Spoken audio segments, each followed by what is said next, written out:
Welcome to the Sacred 2 podcast. I'm Phoenix, And I'm Rayna. and she is my beautiful wife. So today, it's been almost a month since we've done a podcast, right? The Yeah. last one we did was on the ship. And doing these podcasts together, we're noticing distinct differences in our personalities. I'm more of the spontaneous, kind of just go with the flow and not really have a plan. I guess really I'm more reactive instead of proactive, but in some things. But anyway, so I get in here, let's sit down, hit record and start talking. And she likes to have a plan of some sort. So tell them about that, babe. Yeah, an outline of sorts, really. It's not like long drawn out paragraphs or anything, but my biggest thing is to want to be able to have meaty content, and I'm really good at getting off on rabbit holes and rabbit trails all over the place, and so it keeps me in somewhat presence and having somewhat of a theme per episode. Yeah. Do you feel like it settles you a little bit too? Yeah, most definitely. Yeah. Which I'm willing to learn new things. Before I couldn't function without lists all over the place. Yeah. And so, now I very rarely have lists unless it's something specific that I need a list for, like groceries or whatever. But Yeah. yeah, I like a little bit of an outline.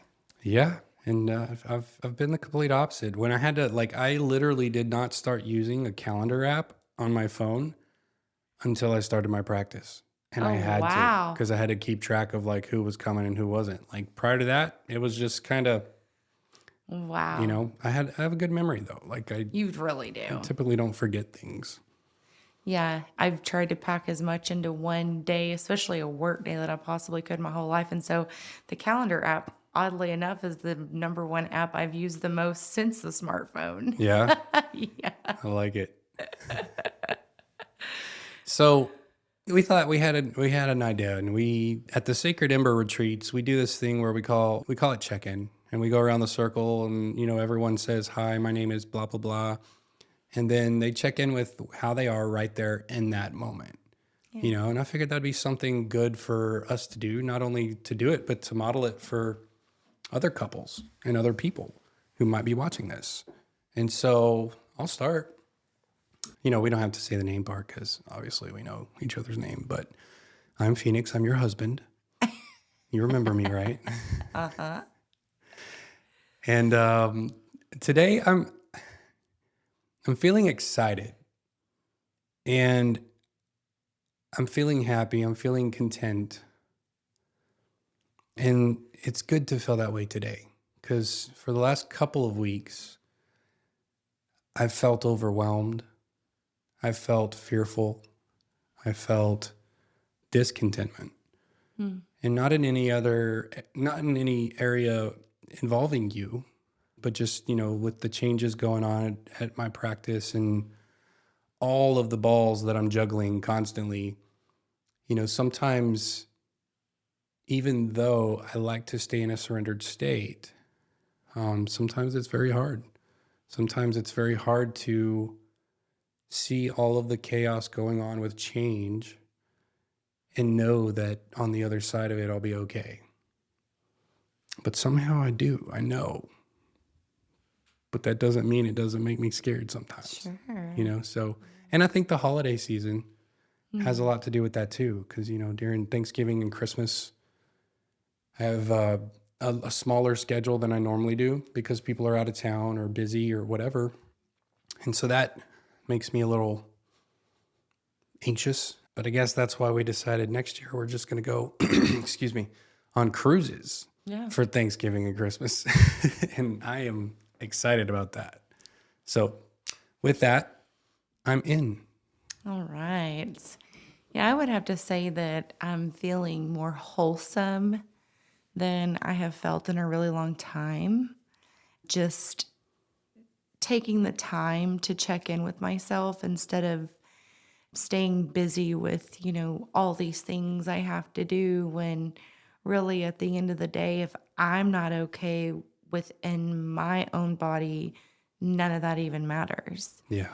And so that's what I would say is just feeling wholesome. Getting to witness you and all of your growth and just your aha moments and seeing you through your anxious times and learning how not to take all that personal Hmm. has been an experience for me as well. And your ability to make everyone feel important and valued in your life is really remarkable. Mm. And I aspire to be able to genuinely delegate my energy with all of my blessings and I get to do every day instead of just targeting one thing and everything else being unkept or not taken care of. Yeah. Yeah. Yeah. Well, heck, when we first met, I remember you like, there was some fear behind not taking care of, you said taking care of your blessings. And if you didn't take care of your blessings, they You would be lose taken away them. from you, or you would lose them. And just that little distinction right there. I said taking away from you, you said lose them. And that goes to show, I think, some of the trauma or the programming we've each had around blessings, the word blessings. Yeah. And, for the longest time, I didn't even like that word anymore after I left the church and everything. But I think I'm getting back to where I understand blessings as something. I think it bothered me because when I would think of blessings, I was always taught that God gave the blessings and that the blessings could be taken away by God too. And nowadays I'm responsible for my own blessings, Yeah. and my actions are what create the blessings. And the Yeah. way I treat people are what create the blessings. They're not given or taken away, they're created. Well, and to me, blessings are a unique reciprocation of the seeds that I sow. And so that's why my term is you lose them. Mm-hmm. Is, if you don't take care of and tend to your blessings, you won't have to worry about it because you lose them. It'd be like your garden. If you don't go out there and water your plants and do all the things you do, Your like, animals, just God, everything. that's why I like spring and summer so much more than fall and winter So much more because, forgiving. yeah. And like, I can sit there and watch you freaking be a pixie out there in the, In the out there in the wild. garden. And I never know what you're doing. If I look up and you're not in the house, you're outside doing something, Yeah. tending to the animals or the plants Yeah. and I love that you love tending to me. That's like Yes. one of my favorite things. Well, that's good because it's one of my favorites. And my relationship with you has actually helped me hone in a little more on I don't feel like I need to tend to you or I'll lose you. And I've never really felt like that about a human, Hmm. but my kids and everything else, yeah. Yeah. And with you, it's just something I get to do. Yeah. I It's think, something and I get to do. I think that right there, that perspective is the difference between joy and resentment. Because I remember times in my previous marriages, like when you said that you don't think of it tending to me as if you don't tend to me, you'll lose me. And I'm thankful for that because you won't. But I remember in previous marriages being discontent and resentful because I didn't feel like I was being tended to enough. Oh, But I think at those times, I wasn't tending to myself. I wasn't tending to my own garden. And so I was expecting others to tend to my garden. yeah.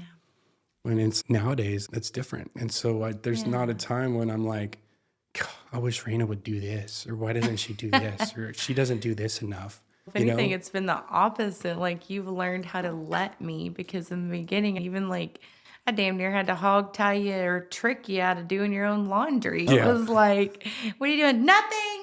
Yeah, well, that's the paradox of it all. Is I would sit there and be resentful because my spouse or partner or whatever wasn't tending to me in the ways that I thought they should. It's your But heart to tend. I fucking did everything. And I'm not comparing when I say that. I'm saying that I wouldn't let myself be tended to, yet I would be disgruntled about not being tended to. Yeah. And that's some bullshit. Any previous relationship people of mine, Yeah. if you happen to see this, which I doubt, but if you do, I'm sorry. I'm sorry. Yeah. And I'm thankful for that experience because it's contributed to the growth and the reflection I see now when I look in the mirror. But I'm sorry if I ever hurt you because of that.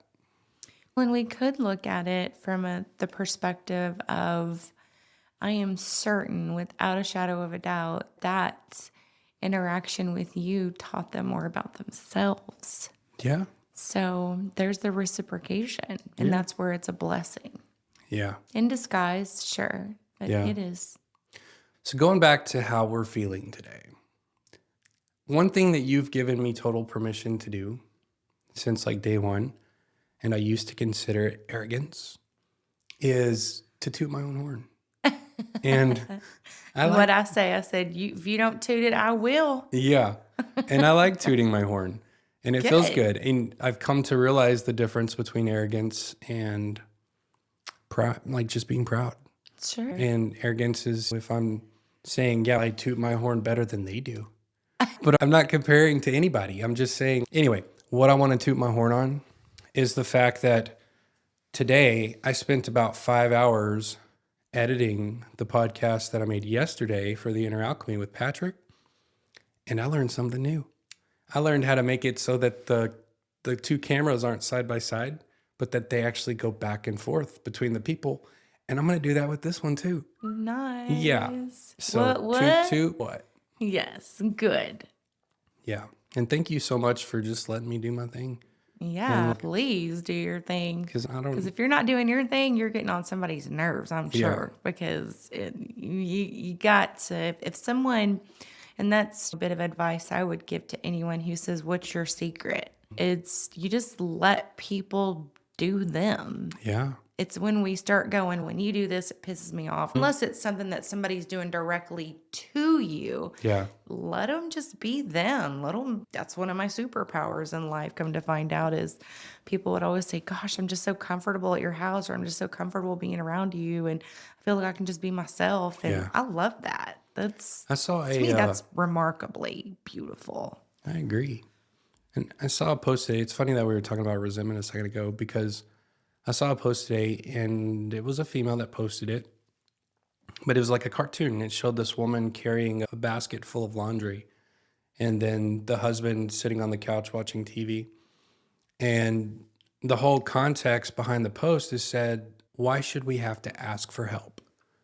And then it was like her complaining about her husband saying, I don't know, maybe she overheard him talking to his friends or something, but it was something along the lines of, if she needs my help, she'll ask for it. And so he's sitting on the couch, chilling, doing whatever. And then she's carrying the laundry basket, like pissed off because he's not offering to help. And I think that's a big problem in relationships. And I'm guilty of it. Wow. That's, like I said before, I would do the cooking, the cleaning, the all this much. Everything.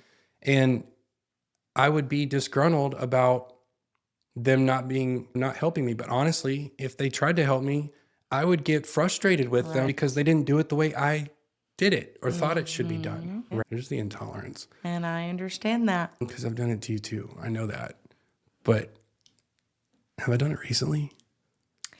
Your intolerance has waned significantly from the beginning.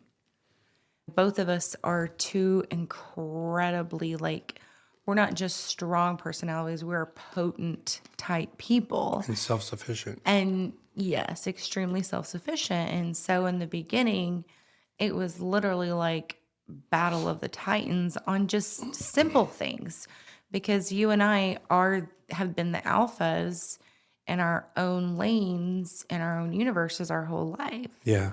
And yeah, a lot of growth there. It's every day a time or two that I'll sense the intolerance, but I'm getting better at not making it about me and wondering, okay, what am I doing wrong? Oh my God, I said something dumb, or I'm not doing this right, or I just need to leave him alone. And just more of, okay, honey. That's like a change in energy. And I mean, Significantly.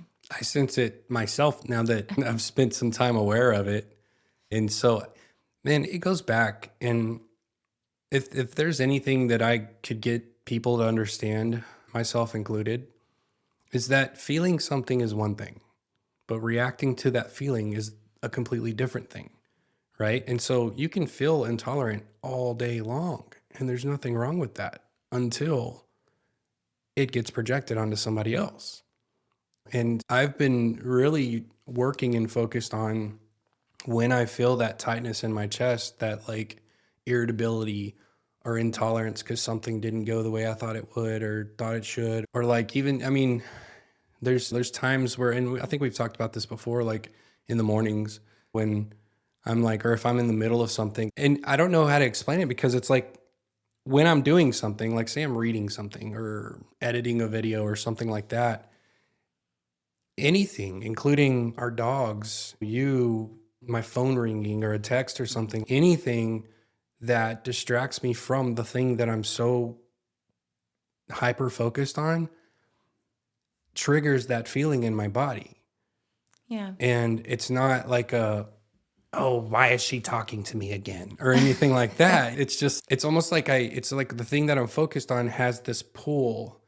And when something distracts me away from it, like I get frustrated because I'm feeling the pull of the thing I'm focused on, but I'm also trying to redirect my attention and focus to whatever it is that's distracting me.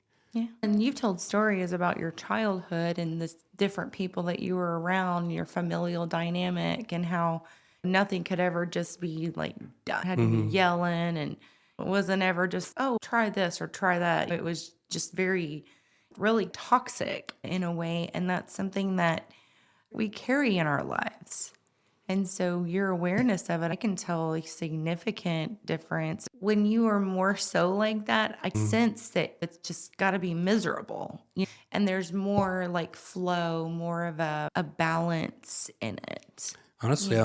and the miserable aspect of it is that for a second, I judge myself for it. Yeah. I'm like, Rayna's just trying to come over here and give me a kiss. And then I hear in the back of my head, like the Gottmans, when they talk about when your spouse does anything to interact with you, like it's very important that you support that and that you focus on it and you give them your time in that moment because it's, I forget what the word is that they call it, but I'm trying to stay focused on the thing I'm doing. And then you're wanting a kiss or affection. And so then like part of me is like frustrated because I'm trying to focus on this and I'm also trying to focus on you. And then the judgment comes in and says, oh, you should just be able to put that aside and direct all your attention to her. And that's what you need to be doing. But even then, if I turn and take you in, hug you, whatever, it takes me a second to let all of that go and just settle into that moment with you. Yeah. And so I'm working on it.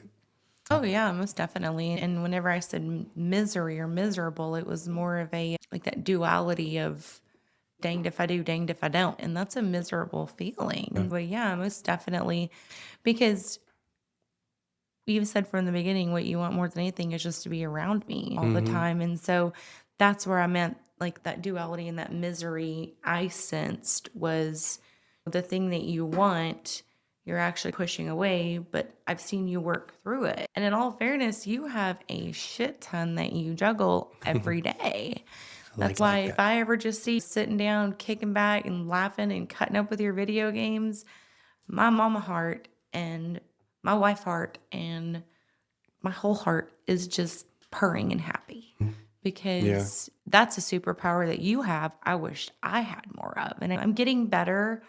I can't say I'm just like sitting around doing much of anything other than my journaling. Yeah. I rarely, outside of you sitting on the front porch with a cup of coffee and talking to ChatGPT, I hardly ever see you sit down and not do something. And going back to the resentment thing, knowing how I've been in the past and how I felt that resentment, there's times where I'm like, man, I hope she's not secretly harboring resentment because I'm not like jumping off the couch to help her even when she doesn't ask for it and stuff like Oh, that. And I think, So going back to that post that I was talking about, I think that perception, while it can be considered valid, if I look over and I see you walking through the living room with a drill, I'm going to get up and ask you what you need help with. You know what I mean? But if you're walking through the house with the broom or the laundry basket, and this has nothing to do with feminine versus masculine or men or No. women, I promise. But if I see, because those are just things that you always do. Yeah. And so I'm not like, hey, honey, do you need help? Do you need help? Hey, Get can I on help my you? nerves. Yeah, I think, and I think that instead of that, it begs the question: if there's anyone watching this and you experience the resentment that I'm talking about when your spouse doesn't just jump up and offer to help you, what is the big deal with asking for help? Like, Yeah. I think that is the actual problem rather than them not offering help. Yeah. Because who told you that you were a burden? Who told you that you were an inconvenience to somebody else if you ask for help? Yeah. I think both sides have some validity, but like, Most definitely. I think that what I'm noticing for those that are watching is pay more attention to like yourself and mm, what dialogue is going in your mind. Because what I'm witnessing is that people don't know how to ask for help. Their way of asking for help is moping and groaning and puffing and slamming cabinets and doors down using their voice. instead of just saying, "Hey, I need some help." And just like there's a few times with you, it's like in the moment that I needed help, you're right in the middle of something else. And so it's not like I'm harboring resentment or anything, but I'm thinking he's not going to be too happy with how I do this if I don't get his help. Yeah. And then there's also the safety aspect of it too. And from what I just said, it's not your fault, my fault, her fault, his fault kind of thing. It's learning to cohabitate in such a way that you're not creating these negative narratives when your spouse Right. isn't acting in the way that Yep. you think they should. And instead, speaking up and asking for what you need. But it's a two-way street there too. Listening to the dialogue. Yeah, even then, if if you were to say, if I'm sitting there playing video games or editing a podcast or whatever I'm doing, if you were to be like, "Hey, honey, I need your help," and my response was, "Again," then all I'm doing is reinforcing the reason why you never asked for help in the first place. And it's not like you never asked for help, so all of our problems are your fault. It's not. It's okay, every time I do ask for help, you respond in this way, and that tells me that it's not safe to ask you for help. But how many of us are having those conversations? Yeah. Instead of, oh, it's just not safe to ask for help, so I'm never going to. Instead of, hey, I really need your help sometimes. And I would really appreciate it if I could ask you for help without you showing dismay for me. People still can't meet you there if they don't see it themselves. And Yeah. it's just like another, like a real life issue that I see and experience myself is we're having a good conversation and you're like, honey, what do you think? You can hear my cheeks nowadays. I'm like, Mm-hmm. because you're saying that to help for me to engage, but you really don't want to know what the fuck I think at that time. I need to just be like engaging more, directing it back to you because you just need to get some stuff out. Because if I go into what I really think at those times, then it's you selling me or trying to convince me or telling me that's not what I was trying to say. And so it's that I see that in a lot of couples. Yeah. Yeah. And it's not that they don't know how to communicate. We're having to learn a new universal type language. And if somebody's sitting there and they're pouring their heart out or they're telling you about their day, and then they go, what do you think? And you go on and on about what you think, that's 9 times out of 10 not really what they wanted. They're Yeah. just trying to be engaging with making sure you're listening or whatever. And so it's one of those things that I've learned how to just go, honey, I think the real question is, what do you think about it? And every time you'll da-da-da-da-da and just go on. But if I sit here and tell you what I really think, 9 times out of 10, you're not going to agree with it. Yeah. And it just ruined the whole fucking moment. And so Oh. I'm learning how to just go, I think the real question is, what do you think, honey? And what did I, and on. And I'm just like, good job, Rayna. Yeah. But it's taken that time instead of just being like, Brad's a fucking asshole and he never listens to me and he asked me what I think and I told him. That's just all dialogue that's not healthy. And Hmm. it's not going to help create But more of a bond within your relationship. but do you feel heard? Do you feel like that your opinion or what you do think like matters to me?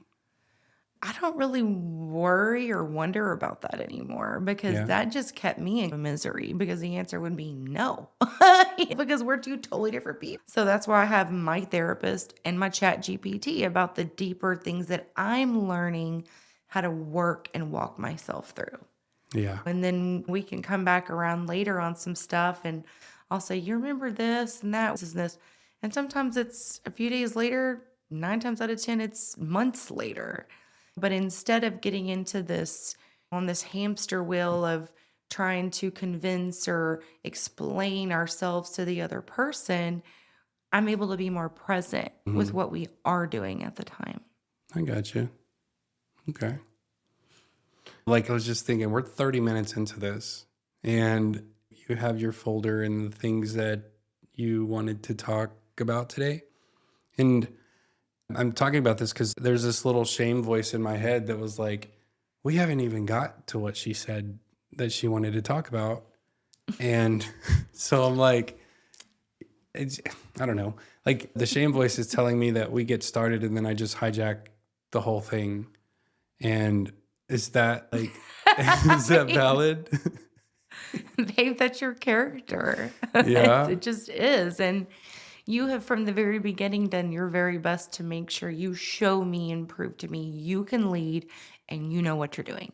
And it isn't me who ever needed to convince. Yeah. But that's something you're growing through. You know, I've got my own stuff I'm growing through. And tending to my blessings so I don't lose them is one of them. Yeah. Feeling like I'm seen and heard is another. Yeah. Because it really doesn't matter what anyone outside of ourselves thinks about us or what we feel or what we're going through if we're not okay with it. And we both have our own stuff, honey. Yeah. And anything I ever say is merely a suggestion Yeah. for the record. So it's not like a toxic thing then, right? It's not like a this motherfucker, I never get to talk about what I want to talk about. Let's put it this way. If at the end of my life, all I did was prove to other people all these different things about me, what a waste of the present that we have in life. What a waste. And so it doesn't matter that I used to be some badass bitch who made good money and got to do whatever the fuck I wanted, or none of that matters. My life now and who I am and what I feel about myself inside is what truly matters. The unique conversations I get to have with my children and telling them what I've learned about myself, and then the beautiful, unique experiences I get to have with you and all of our travels. That's what matters, not proving to you that I'm something, even if I am, because I'm unsettled within myself. Hmm. And so just learning how to be settled within myself and focusing more on the presence instead of being validated. So do you think in saying that, do you think I'm trying to prove something to you? No, I'm talking about me. Oh, okay. Yeah. I got you. Because you ain't got to prove shit Well, to because we were talking about in the beginning how you've proven to me, your goal is to prove to me that you're capable of leading and doing all of these things. Well, And I I was don't. saying that I have my own things to where I'm learning, Yeah. and that it has nothing to do with proving anything. Is all I'm saying. Yeah. And I don't feel like I remember a time where I was like, I've got to prove to her I can do this. You know what I mean? It was more trying to get you to let me. Yeah. You know what I mean? Rather than proving to you. Sure. But so I do know that when at the check-in at the beginning, when we were talking about how we're feeling right now, one thing that I've noticed in not only myself, but in many of the people I keep in contact with, like the holidays, not just the holidays, but like the Winter. season sucks sometimes. And it's as much as I try to fight it, if you will, I don't even know if fighting it is a good Yeah. word to use but it's like seasonal depression. It's like in, especially here in December, since we got back from our cruise, it's like the only way I know how to explain it is I feel like not wiped out, like exhausted, but just demotivated. And I don't have anything to be sad about or anything like that. I don't have Yeah. anything that's looming over me or anything like that. But it's just like this feeling of, and it's not exhaustion. It's It's just, heavy. yeah, it's Yeah. heavy. It's hard to want to do the things that I love doing, even though I love doing them. But there's nothing wrong. And I had my own conversations with Serafina about it and talking like, hey, like, why am I feeling like this? And she's, dude, how many times do we got to go through this? It's okay. You're human. And you know what? You probably could use a day or two of just vegging out and playing video games. And that'll probably, and I'm like, Yeah. and then so like for the first 3 or 4 days Yeah. that I noticed this, I'm like fighting it. I'm like, no, I got to record letters to myself. I got to make podcasts. I got to do this. I got to do this. Da, da, da, da, da. But my body's like, no, there's a reason why all the other mammals hibernate this time of year and you need to chill. Yeah. And then I finally accept it and then I'm okay.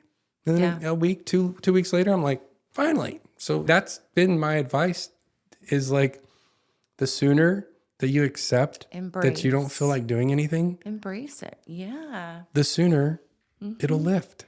And and it's not even just astrologically, it's the earth. Nobody's over here giving earth a hard time, but Oh, I'm going to give you a hard time. I mean, okay. But you know what I'm saying? Like, that's just the earth. That's what the earth does. Yeah. Why can't we say, this is just the season? This is what I'm doing. Yeah. And so that's what I was talking about earlier is what I'm learning to do. And this has legitimately got to be fall, the first year that I smell that coolness in the air, which and that alone is nostalgic as a child because it meant like football and school and Christmas was coming and Christmas break and Thanksgiving. But as an adult, it was like and this is literally the first year in probably 20 years that I'm just like, oh my God, it's cold outside. And just instead of groveling about it, Yeah. that's 20 years. That's my whole adult life. Yeah. And I used to be really good at faking this time of year and just having this shiny and going around and with my clients, my realtors and stuff. People would say, you just get on my nerves with how positive you are. And it would make me laugh, but Yeah. it didn't always. I learned how to, and it wasn't like a faking it till I made it because I have had so much to be thankful for. My last 20 years as an adult has been truly a blessing and remarkable Yeah. to be able to have children and be married and heck, even be divorced and all these things that I've dealt with. I literally feel like it's just a beautiful part of my story. But this time of year would just put so much weight on it, like a magnifying glass Yeah. of weight. And this is the first year where I'm just like, oh, yeah. That's kind of one of the things that we talked about at the beginning of our relationship. And it's each fall and winter that we've been together has gotten better and better. On my side of things, my first separation started at the end of October. And so that year, Thanksgiving, Christmas, all the New Year's, everything was just a freaking train wreck and it was Mine miserable. was the end of September, Yeah. And then my second divorce, it was like, October. no, we separated at the end of Separated. December. Yeah. And this time of year has been a traumatic Historically. time Yeah. emotionally. And yeah, but we've made a vow together Yes. and that's why we chose to get married in October. Yeah. Even though we were already married, but we actually had our ceremony in October. On October 13th, which was also a Friday. Friday the 13th. Yeah, Yeah. out in the woods. It was amazing. And that's what's been so beautiful with you in this relationship with you is just that we're getting to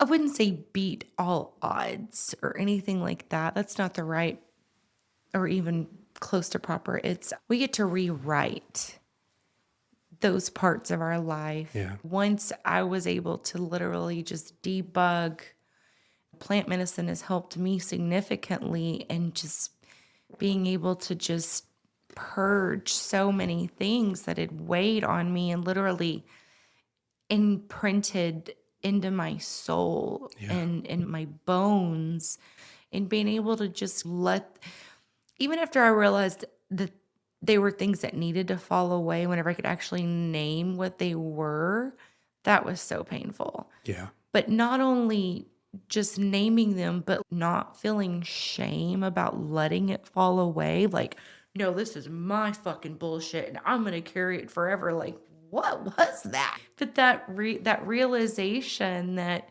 it's okay. Like, that's not who you are. It was never who you were. And it didn't even have anything to do with you. You were just a pawn in that particular scheme, Yeah. and you don't have to carry that anymore. And so that's helped a lot too Yeah. I with think my spirit. it's good. And I'm glad I've gotten to see it all, you know? And Now, the only thing that isn't going down are the different personalities. Like, we're finding more and more personalities in yeah. me. Hey, that's all right. We're at what, 39 now? I told you there's only one personality that I'm not a big fan of. The rest of them I love to death. And I love that one too. Yeah. It's just, She's a little dicey. yeah, Well, she makes me feel unsafe. and learning how growing up, I was always the center of attention without even trying, just naturally. If anything, I was just more, okay, enough about me. What about y'all now? And I didn't realize how significant that was for me in life, because from a little girl being named Rayna, which means queen, to Mi being just reina. always just treated like a queen. And then my mom telling me everything you touch turns to gold and all of these things. And I didn't realize at the time how imperative it would be for my overall success. And then realizing that all of my success wasn't even who I was. Yeah. And so learning, I don't always have to have words for something. There doesn't always have to be a sense to be made of, and how I'm getting more and more comfortable. For a while, it was just whenever I say this, it pisses them off. Or whenever I bring this up, we end up fighting. And that's just lame. It was just lame. I didn't realize that at the time it's all I had. But what I've realized is like, I don't have to be comfortable to say something. If something is not setting well with me, if something, bottom line, if it's not safe, I'm learning how to just, instead of saying they this and they that and they this and making them to be some monster, whomever, whatever it is, I can just simply say, you know what, that just isn't safe with me. It's not settling with me and my safety. And that word alone for you, thank God, is an important word. And so if I just say, I don't feel safe with that, I got your attention. But I'm learning how, instead of creating these narratives and all these things and da da da da da, instead of doing all that, which causes havoc in our lives, which is ridiculous to say, but it's havoc I needed to live through. So I'm sorry you've been subject to it, that I needed it. Yeah. But I'm learning how to just simply say, that's not safe, or I'm not safe with that, and not feeling the need to have to sell you on something or be some preventative maintenance type gal, which I was for you, a proactive preventative maintenance type girl. I'm your girl. That's why I was so successful. You don't need all of that. Yeah. I just need to know if I'm safe. And all you care is if I'm safe. So that's what I'm learning through Yeah. understanding 'Cause more about myself. when the feelings of unsafe are internalized and then a narrative is spun, that narrative is then externalized as Projected. blame, as accusation, and Yeah. it's all blame and It accusation of things that haven't occurred or didn't occur, but because in the way that it was perceived. See, that's the thing too, is for you, it could be very real. Yeah. But for me, it didn't happen that way, Yeah. or vice versa. And so but the ability to say, hey, I don't feel safe with this, that, Simply. that squishes all of the rest. And then we could say, okay, what about it don't you feel safe with? I don't feel safe because of this and this. Okay, cool. I understand. I see you. Yeah. But I'm learning. This is still Me very too. new for See me. it? I've slayed dragons my whole life. Even a Mhm. little queen to a big queen. I mean, I knew how to slay dragons. at the beginning of our relationship, my feelings of non-safety were spun the narrative that you would do all the things you did because you didn't need me. And I'm not saying you Yeah. need me now, but I'm saying like that was the internal, I'm not good enough. And if I was better, then she would ask me to do that instead of doing it herself. Or she would ask me to go with her on this trip instead of thinking that but in your head, you're like, I don't want to bother him with it, Yeah. That is a perfect example. It is. And so all of this shit, this narrative, and all the projections start flying like the sharpest darts in the world. And that's where our misery came from. And there hasn't been anything that you and I, either one, has directly done to Yeah. each other that deserved any of that. I think one of the biggest ones for me, and this was self-imposed, all of it, but it was around sex. And it was when I started noticing a distinct lack of desire in myself. It was never that things didn't work. It was just that I wasn't thinking about it very often. Or I wasn't like, oh my God, I can't wait till the next time. And I started thinking something was wrong with me, and but I put this like ridiculous pressure on myself, like that I was like supposed to be having sex several times a day. And if I didn't, then I wasn't good enough, or I was letting you down, or I wasn't delivering as an intimate partner in the ways that you expected me to, and and honestly, like those feelings made me feel resentment towards you. And then Patrick and I talked about not sex in particular yesterday, but like the projection of our own insecurity and narrative onto somebody else, making somebody else responsible for how we're feeling when they've done nothing wrong, they've said nothing. And then also projecting our own judgments of self onto other people, not as judgments towards them, but assuming that the same judgments we have about ourselves They have are us. the judgments other people have about us, right? And that affects how you treat people. I mean, Yeah. if I walk into a room and I assume that you're judging me because my hair looks stupid or something, I'm not going to be as authentic and loving towards you as I would be if I didn't project that judgment onto you. Yeah. Yeah. I remember in the beginning, because it was like, you know how people have 9-course meal? Like intimacy with you is a 9-course meal every time. And I'm thinking like, wow, because I hadn't ever really had that consistently in my life. And You're so I'm welcome. thinking like, oh my God, I need to up my game and I need to all kinds of things. And it's whenever you had made the comment, I can't remember the exact comment, so forgive me, but it's as along the lines of you were afraid I would go astray if you weren't keeping me satiated. And I remember telling you, there's gonna be times you're gonna want to just bend me over and do your thing, and you don't have to do all of this. And you were just, and I just thought, oh my God, bless his fucking heart. Wow, I you're mean, just like you're pointing 11 out of 10. you're pointing to, I think, a very hot topic Yeah, in the world of men. Because read it in magazines, see it on Facebook posts, hear women talk about it. You don't want to be a one pump chump. You don't want to be the guy that never only thinks about his own pleasure and doesn't pleasure his woman. You don't want to be the guy that doesn't make her come before you come. And that's a big fucking deal in the world of men. It's one in which men carry shame over. And I'm not oh now yeah, I can understand like that's one thing I found with you is just pure acceptance of however the fuck I show up sexually. Just show up. Yeah.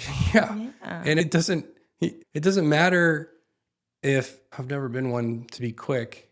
And it's funny that I say that because I'm also like, am I saying that to maintain that Facade. facade that men feel like they have to maintain because of that narrative that I just told you about?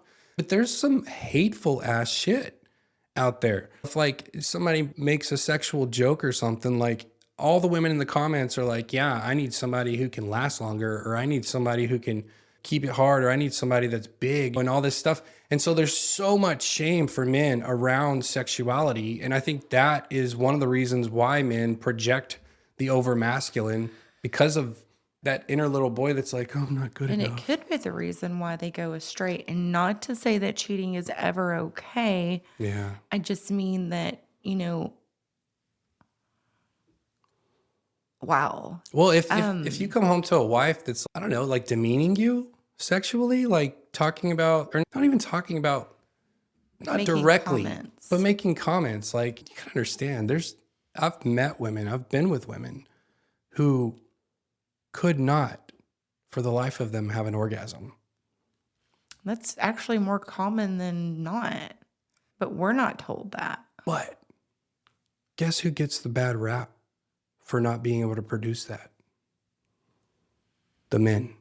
See, and here I was the whole time thinking something was wrong with me. I never once thought it was Yeah. like my partner. Yeah. You're a unicorn, in my opinion, Really? as far as your perception and what you do and don't blame on other people. And especially in that department. And because like the last podcast, when I said that it was amazing to me because you didn't talk crap about your ex-husband, Yeah. and I don't think I've ever heard you talk crap about him. Like, and I try my best not to talk crap about my exes either, but like, No, you it's don't. like, anyway, it's when, what I'm getting at is like the women, there's this stigma or construct or something that, that men have to live up to this certain expectation in the bedroom. And I'm realizing that all of those feelings I described having and then projecting onto you are probably derived from that specific programming that and oh my gosh, like Maxim magazine. Do you remember that back in the day? It was like, it wasn't like a nudie mag, but it was a damn near Wouldn't close Playboy, but yeah, it nudie was mag. close. Oh, yeah. But yeah, it was like stuff like that. Like the articles are all about how to please a woman, how to rock her socks off and stuff like that. And honestly, we've talked about this before. When you take away the orgasm being the focus of the sexual interaction, it becomes magical Yeah. because there's no pressure on either side. Becomes intimate. Yeah. And it's just, you're able to be present, enjoy the moment instead of in your head, like, oh, I hope I'm doing this right. Or I hope I make her come, or, or whatever, And I don't think I've had a lot of that with you. It's been more like not during the act, but like it's been more of judgment of myself for not being more motivated to be super hypersexual all the time. Yeah. Huh. Yeah. That's interesting. Yeah, that's very interesting, babe. I've been told that many times in my life that I was a unicorn. Okay. You are. It's just interesting. It is. Like there are things that I've noticed, and maybe it's just me projecting my own shit onto the world in general, but like the things that I have heard from you that seemed resentful weren't the normal things that most people experience resentment over. Oh, really? You know what I mean? And so that in that way, you are a unicorn. But as far as like sexual acceptance, and like you told me at the beginning that you'd never say no. And you've My stuck to body that. is yours. And we're coming up on 4 years and like you've never said no. I feel like there's been times where I haven't actually said no, but I've felt no. And because I felt no, that energetic vibe was like, I guess a no for you too. But it's like I told you at the beginning, if anytime you want it, if I can be sitting there playing video games or whatever, just come sit on my face and that's how I'll know.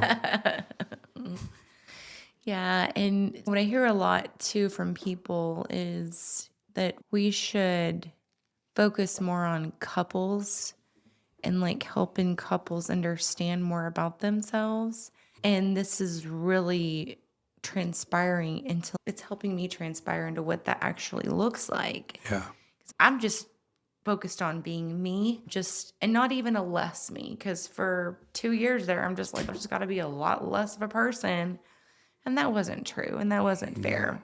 Most of my resentments and issues has been inward, Yeah. like to me. Not that I could have been good enough for someone or been better for someone, but how could I have been so dumb to not see Mm. certain things? Yeah. And being with someone like you has helped me be better prepared to embrace those parts of me. At the time, I wouldn't tell you that. Are you fucking Mm. kidding me? And we could edit that out anytime. But no, seriously, it makes a big difference. And so, at what point in relationships, that's what I'm hearing all the time is, but I don't know how. I don't know when. I don't, if I say this and this is, and it's, I don't know what to tell them. I say all the time, that's a Brad question, that's a Phoenix question, because I'm learning my own stuff. Mm. I'm not focused on other people. Yeah. Now, if they're businesses and whatever, hey, I'm your girl. But on a personal level, I'm learning all of that, how to just Mm. remain present and not ridden with shame or guilt or resentment. And everything you're learning right now will eventually alchemize into wisdom. And there's tons and tons of things that you already hold in wisdom. Yeah. And there's tons and tons of things that I hold in wisdom. And that's the beauty of our lives, not just ours, but everyone's, is that if they allow it to, they can turn every lesson, every heartache, every difficulty that they go through into wisdom that they can then pass on They've to got to others. stop with their beamers like this on everyone else. Yeah. And that's the hardest part. But once we start doing that, I'm not going to say it ever gets easier. You just carry a lot less. Yeah, because there's a big difference between, oh, wow, I had this epiphany and I realized that I've been an asshole and I've been hurting people with my words and blaming everything on everybody else. There's a difference between that and, yeah, I finally told those motherfuckers off. They're not fucking with me no more. Yeah. We live in a world where that second option is popular because it's Well, strong. that's what sells. And that's another reason why I like to have somewhat of an outline going in anything that I do, just because I want for our time on camera and for what we're given to the rest of the world, for all those that are watching, the meatiest content possible without being drama, without being making it all about sex. And because drama sells and sex sells all day, every day. Not an issue, not a problem. We don't need another drama series. Now, we could do sex therapy. That would be something I'd be interested in. But as far as just being sex and people watching us, because, oh my God, they're going to talk. That's not what I see in my mind. And so that's why I like some kind of an outline. So that way, and it's really just stuff about myself and what I'm learning about myself in order to be able to show up for you. Because I'm learning if I can't show up for myself, of course I can't show up for you or anyone else. And there were many years I couldn't even show up for my kids. I was physically there, and that's what I told myself. We Well, I'm talked about here. sex today. Is that, But I just mean there's people out there that have all these followers and they're always doing these sexy oh, I got you. I wouldn't sexy that, but just I wouldn't even say provocative Like the because I'm Instagram provocative girls too. kind of thing. But you know what I'm saying? It's selling their sex, selling their drama. And I just want us to be different in that. Yeah, This is really all. I like it. Because we're sexy anyway. People tell us like, oh my God, y'all are such a beautiful couple. And I know I've always been I've been told my whole life, you are so incredibly sexy. And I'm like, really? Thank you. You know? There's just some things that's natural Yeah. that people get anyway. I manifested your booty. Yeah, Still go to you that. did. Yeah. Yeah. Manifested their booty. And that's a funny story though. Because you had a little bit of a butt when we met. But like I started every time you walk by, I was like, damn, look at your ass. That ass is nice. That's a big old ass, and shit like that. And now it's exactly as I envisioned it all the whole time. And then I remember when Kato was like, Mom, how'd you get that ass? And you're like, Brad manifested this ass. And she's like, you think he could do that for me? And I was like, no. And she's like, why? I'm like, Why? that would be a little weird. She's no, it wouldn't. Because she's got the biscuit butt and Yeah. not 2 biscuits, 1 biscuit. Yeah. Sorry, Kato. I can't be making comments about your butt every time you walk by. That would be really weird. These monster green eyes you didn't manifest. They just come with the whole Uh-huh. I think I manifested the whole package in one way or another. You did. You're working on it a long time. Master manifester. I love it. Creator, anyway. So what does, now that we're an hour and 3 minutes into this episode, what does regeneration mean for you, honey? It's significant with the season we're in. In order for the earth in the spring for the salmon to make their big trip that they do every year, and for the baby bears to be able to come out in spring hungry but still alive after a long hibernation, they start in the fall. Yeah.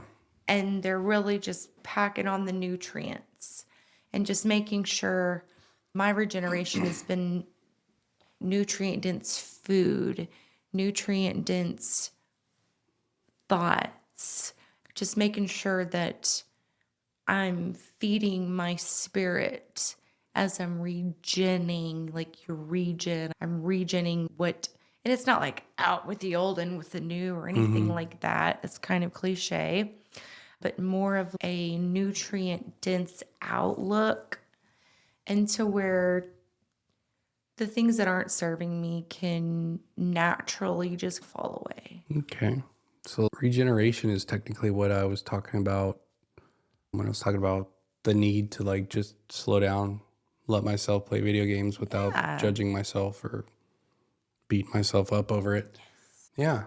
Okay. So I take a lot of baths. My baths are the number one me thing. yeah, you've been taking baths since day one. I was giggling when we got back, when we went to Longview yesterday or the day before, and we got back and the propane guy had come by. And normally our propane bill's like a couple $100 for, I don't know. And I don't even know. I don't think he comes monthly. I think it's like once every 3 months or something, but it's usually between $200 and $300. And it was only like $80 this time. And I was like, man, you've been taking a lot less baths than you normally do or something. Cause the only thing that's on propane is the water heater and the stove, the oven, I thought it was or an not the electric oven, but the hot water cooktop. heater. No, it's gas. Oh, okay. I see. That's the only thing. The water heater, the cooktop, and the fireplace. Yeah. That would make sense. Yeah, I We got were used gone to. 2 weeks. Used to. I'd be like ready for bed, and you're like, "Oh, I'm going to take a bath," and I'm like, "Oh, okay." And nowadays, I'm just like, "Oh, okay," and then I find something to do. I started. On that note, I started talking about the waiting movies that I watch. Like I've learned to find things to do while I'm waiting on my woman. and I was going to say on that note, congratulations, you have passed to the next level, because talk about misery there. I could just tell, because I'm used to being by myself and just doing my own thing. And it's not, I don't want to be around you, or I've always been self-sufficient, self-entertaining and everything. And especially with the baths, it's instead of you huffing and puffing and just, you're just kind of like, okay. And there was a time when I stopped taking as many baths, and not because you didn't like it. It's just, I felt selfish. I felt, okay, it is selfish of me to take a bath. But then here a few months ago, I'm like, no, fuck that. A bath is the one thing I stop and I am still, and I soak my body, and I just make it very like ritualistic. Yeah. From the bath water running to the candles being lit to the magnesium flakes to the pulling the plug and everything going down the drain. And so I just wanted Yeah. to applaud you for having your own thing during those times, because those are the one things I do just for me. Yeah, I think over the last 6 months, I've watched about 6 or 7 different movies. And I watch them for 20, 30 minutes at a time because that's how long it takes you to take a bath and then come crawl in bed. And or sometimes like I'll start it while you're taking a bath and then you'll walk in the bedroom and I'll switch it over to our show and then you're not done. And so then I switch it back to the movie. But that's one of those things. I used to Intolerant. feel that intolerance or Yeah. disgruntled because I was like, oh, I thought we were about to go to bed. Now you're about to take a bath. It's going to take another 30 minutes, 30, 45 minutes, whatever. And it's just, I'm like, I don't have to just sit around and wait for her. Like I can do something. And so that's what I started doing. And so it's like And I'm proud of you too, because like seriously, how many couples out there where he watches TV in here, she watches TV in there, and they allow it to cause this wedge. And so instead of you allowing it to cause a wedge or projecting shame onto me, or you're like, okay, yeah. you get to watch your show, which you probably secretly want to watch anyway. Lately, I started playing Zelda again. Yeah. And that game takes forever to finish. So you got lots of baths in your future. But no, seriously, thank you though, because you learning how to regenerate that part of your psyche and soften for me to still just be me and do what I need to do or want to do and not have that, because that doesn't equate to intimacy when we're huffing and puffing. Take your compliment. I say I'm welcome, but there's a part of me that's like, she's literally thanking you for not being toxic anymore, dude. For integrating this You toxic said it. shadow of yourself. Hey, thank you for not being a dick anymore. In the beginning, that's how I talked, and I've learned how to be more eloquent with my words. So you're welcome. But yeah, okay. You're welcome that I figured out a way to entertain myself while you're doing something you enjoy doing.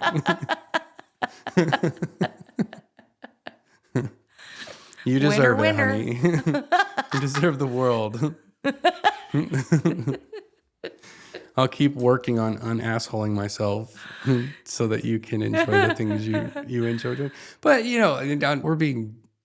I'm being facetious, but I love that you get to do all the things that you get to do throughout the day. And that was like, I know in the beginning of our relationship, there was things I was disgruntled about because I would feel like I've been gone for 10 hours. Like, why couldn't you have done some of these things while I was gone so you didn't have to do them so we could spend time together when I got home? And I felt like that was a valid feeling. But instead of, hey, babe, do you think you could do all the laundry like before I get home instead of waiting till I get home to do it? And I never had those conversations. It was more like just me being frustrated and disgruntled and having a shitty ass attitude. And then us getting into an argument or a fight. And then I'd be like, you never want to spend time with me. And you're like, what the fuck are you talking about? And I'm like, you always have all these things you got to do when I get home. And you're like, yeah. Okay. And then I'm like, through the series of disgruntled arguments and fights, then the truths eventually came out in ways while we were learning to be softer with each other and while we were learning to say, hey, and you can say, we'll use this as an example because in the same way that you're learning and have learned to just say, I don't feel safe. It was the same thing at that time. I didn't feel safe, not because there was something threatening me, but I didn't feel valued. I didn't feel prioritized. And those aren't things that were ever your responsibility to make me feel. But I didn't know that at the time. And you learned. So I had to learn to make myself a priority. And then not only that, but let you be you and do you. And not out of spite or despite, just simply. And if I want time with you, all I got to do. And now I will say back then, I would say that I didn't feel safe to just come up to you and be like, hey, I'd really like to spend some time with you. Could you not do that tonight or something? And I really didn't, because it was like, That was when I would get the what because Neither one of us were ones anyone could tell anything. and you would like at that time it would if I was to say something like that, you would automatically internalize that you're not doing enough. And Yeah. that's not what I'm saying at all. I'm just Like, oh saying, my God, I yeah, need to do more.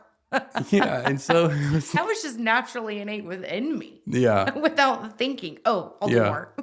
But it's crazy because at the beginning of our relationship, it took us a while to like really learn how to hear what the other person is asking or saying rather than to What we're hear projecting. the judgment that we're already judging ourselves for. Because it was screaming louder. Yeah. Oh yeah, for sure. Yeah. Yeah. We got a pretty good handle on that nowadays. Oh my gosh, yeah. We literally live the best life.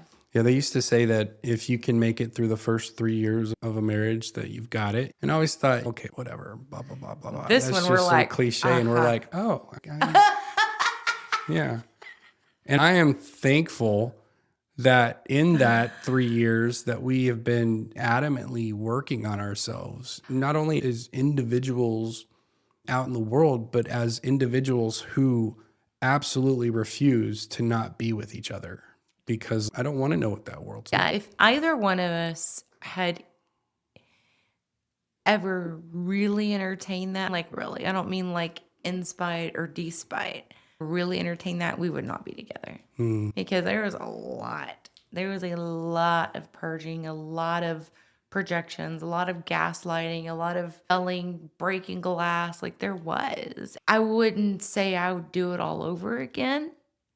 But what I would say is I'm thankful that it was you that it was with, because the good Lord knew, or the universe, whoever you will, knew he had to be a Marine and a therapist.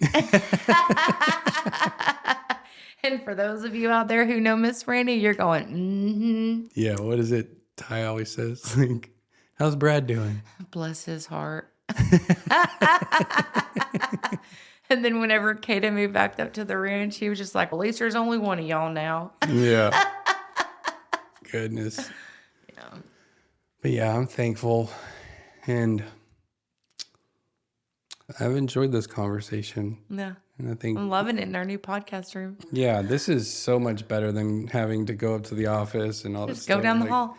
Yeah, for those who don't know, we moved our podcast to our house and put it in one of the extra bedrooms that we have now that we're empty nesters. And so, yeah, now we get to do this at the house in our comfort and safe place. And the office is my safe place too. But I did want to, and a little note I had taken for those that are listening, it's just realizing sometimes healing is just as simple as how we're talking to ourselves, listening to how we're talking to ourselves. yeah, Listen, literally, like not the TV, not the radio, not your music, nothing. Listen to how you're talking to yourself and start there, because people are always saying, where do I start? I don't know what to do. Start there. yeah, How do you talk to yourself? And gratitude, and even the tiniest things of gratitude, and just focusing on that. And before you know it, you start with just a few things to be grateful for. And then before you've got a whole long list. yeah. So paying attention to how you're talking to yourself and then practicing gratitude. Yeah. And then an example, don't be afraid to talk to your partner about how you're talking to yourself. Keep it about you. Like I did today in this podcast when I asked Rayna, this is what's going on in the back of my head. Is that what you're thinking, or is that how you feel? Because if it is, then it answers that question and gives you something to work on. If it's not, then you know that it's just your fucking ego filling But your we head with weren't bullshit always again. like that, babe. No, It we took weren't. years. Yeah. So for those who have been together years and don't know where to start, you have to start with you. You have to start with you. But being open and honest with your partner that, hey, look, this is where I'm at. This is what I'm working on with me. And if they start in to narrate or talk to you about something about you, you just let them know, hey, look, I don't need you fixing or narrating anything right now. I just need to be honest with you that I'm working on me, and just let you know that I love you. Yeah. As long as there's that there's still hope in a relationship. Just Yeah. as long as there's that. When I say that to like, if you're able to talk to your partner about how you talk to yourself, Yeah. then they can either help you by validating it or invalidating it. And so if all the sex stuff that we were talking about, Yeah. like you were never feeling that way. You were never thinking that way. But in my head, I'm in this internal hell beating myself Oh, up, thinking that I'm not doing enough or I'm not being enough. yeah. And there has been times where I'm like, hey, I'm really feeling this pressure of this and this. And you're like, why? I don't expect that of you. Yeah. And then boom, Solved. that self-talk is disarmed right then and there. It doesn't mean it goes away right away, but it's a reminder every time. Like every time that comes up, I'm like, no, she's not thinking that. She doesn't feel that way. Why are you putting this much pressure on yourself, Brad? Yeah. And the only reason why I said what I said literally is because leaving your spouse or your life that you're in right now to go live another one is not going to solve your problems. No. You have to learn how to talk to yourself. You have to learn how people go, if you answer yourself, you're crazy. You better be answering yourself. If Yeah. you can't answer yourself, you can't answer anyone else. Yeah. And if that's internal family systems in a nutshell right there, and that's a pretty powerful therapeutic modality. If you don't know anything about it, there's a book called No Bad Parts. Be a great place to start to learn to talk to yourself and learn to talk to the different parts of yourself to Yes. really understand why they were there in the first place and why they're doing the roles and playing the things that they're doing. If there's a dude in your head that keeps telling you you're a piece of shit because of this and that, you can talk to that dude. You can figure out, hey, why do you keep telling me that? And believe it or not, they'll answer. And as always, you can message us, reach out to either one of us. Yeah. All of our We're here. links, all of my links for my practice, for the other podcasts that I do, the Letters to Myself series, the Sacred Ember, like all the things that I'm involved in, Rayna's involved in some of them. All the links are in the description of all of our episode videos. And so you're welcome to reach out and see if there's any way we can help, I can help, whatever. All right. And with that, we'll end it. This has been The Sacred Two. We love you. Yep. Y'all have a good night or day or whatever time you're watching this. All right. Bye.